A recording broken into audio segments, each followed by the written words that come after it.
Hari ni aku nak cakap pasal lolok dan persaingan. Tapi dulu aku nak beritahu bahawa aku memilih subjek lolok ni bukan untuk clickbait atau untuk menggunakan nama dia ataupun sebagainya.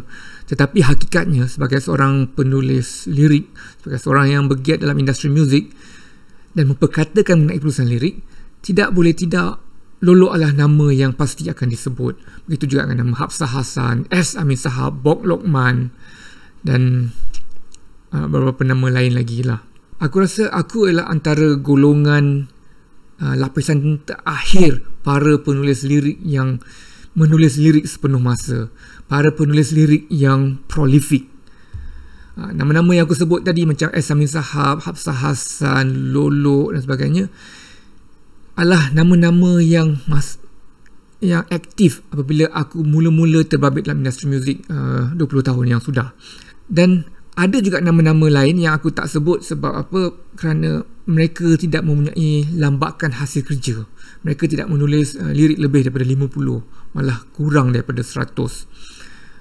Dan nombor dua, para penulis lirik ketika itu yang ada juga hasil kerja, mereka adalah para pekerja syarikat rakaman ataupun mereka bekerja dengan syarikat publishing.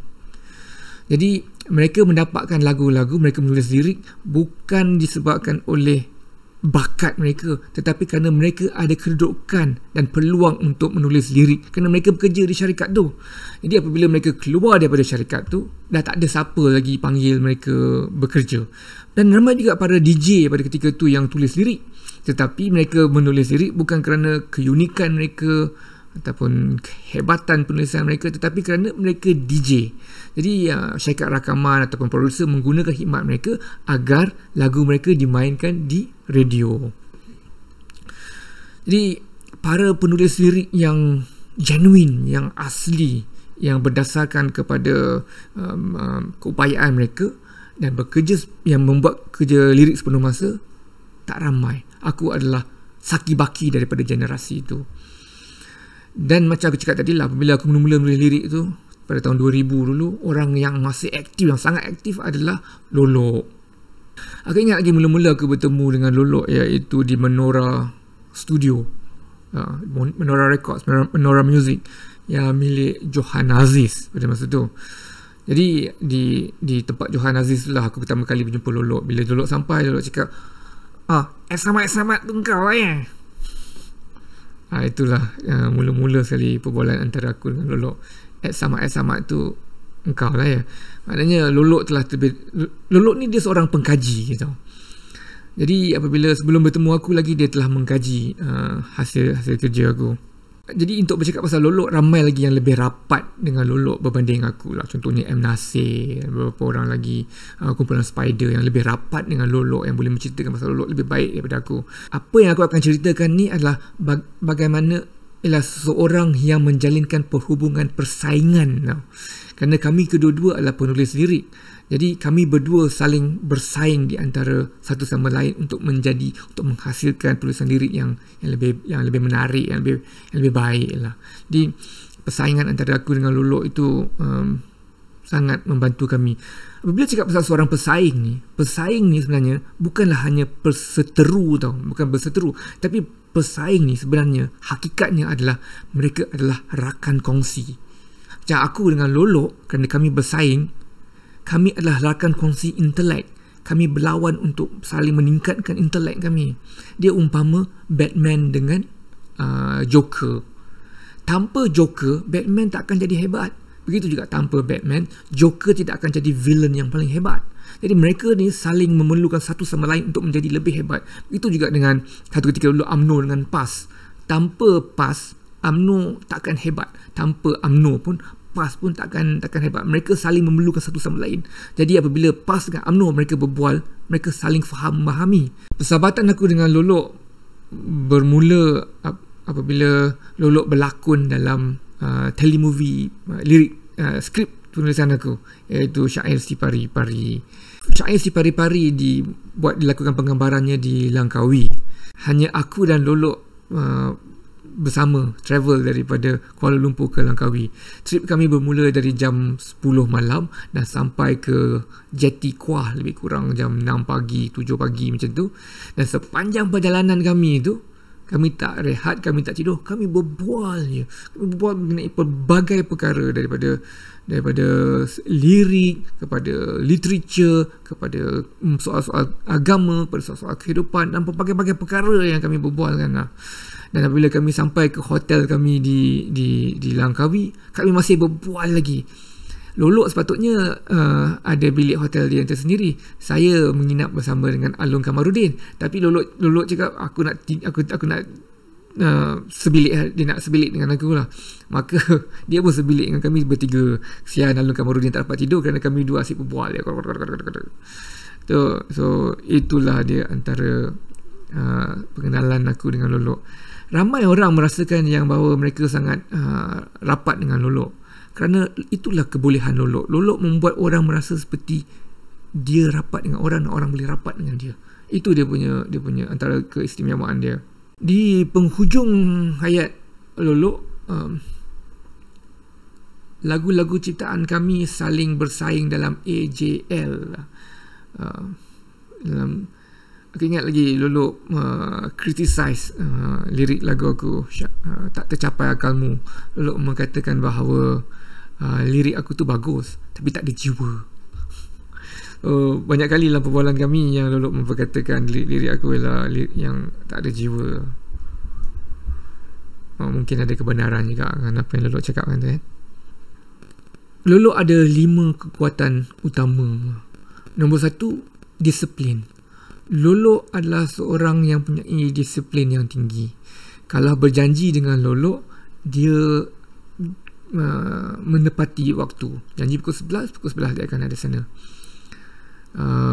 Dia mempunyai disiplin kerja.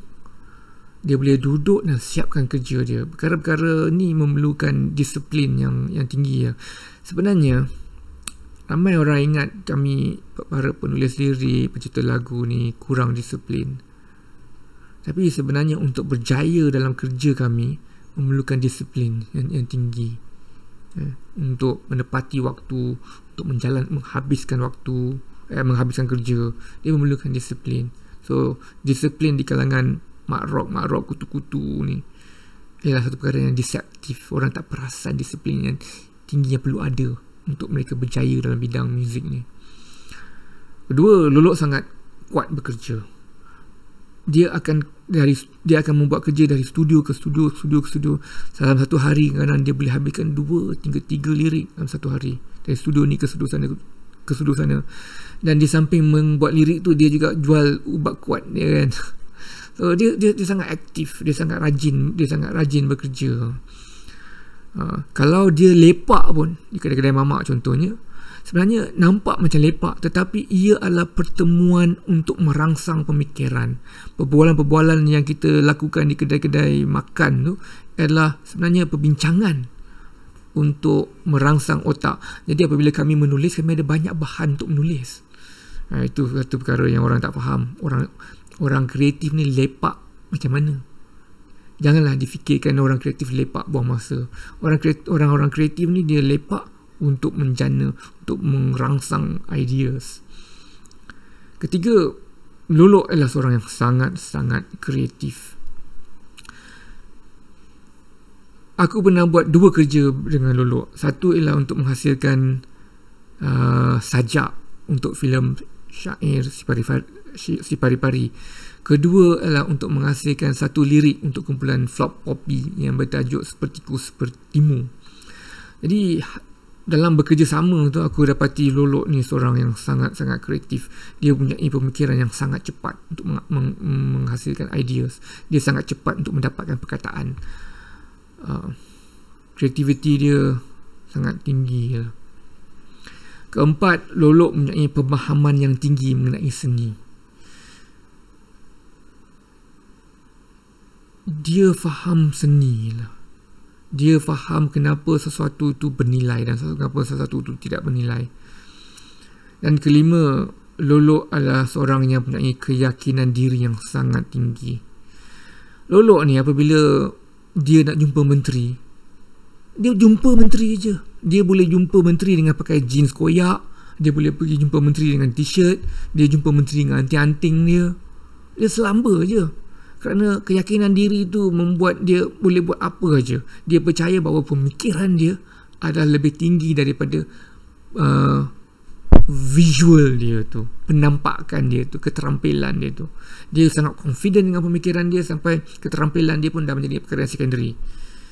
Dia boleh ke mana-mana jumpa menteri, kat mana-mana dengan menjadi diri dia je. Macam saya ni nak jumpa menteri kena pakai kemeja, kena pakai tie, kena pakai jaket, coat dan sebagainya. Dia tak perlu. Dia jumpa macam tu je. Dan sekarang Lolok telah pergi meninggal dunia lebih daripada 13 tahun, dan aku dah tak ada lagi pesaing yang macam dia lagi ya. Jadi itulah antara kerinduan aku. Aku rindu mempunyai seorang penulis lirik lain yang boleh menjadi pesaing kepada aku, yang boleh berlawan dengan aku untuk menghasilkan perkara lirik-lirik yang lebih interesting. Aku keyword dia adalah interesting. Aku tidak pernah katakan menulis lirik lebih bagus. Aku pun tak tahu apa bagus tu, tapi aku rasa aku tahu apakah itu interesting. Kerja-kerja yang interesting tu.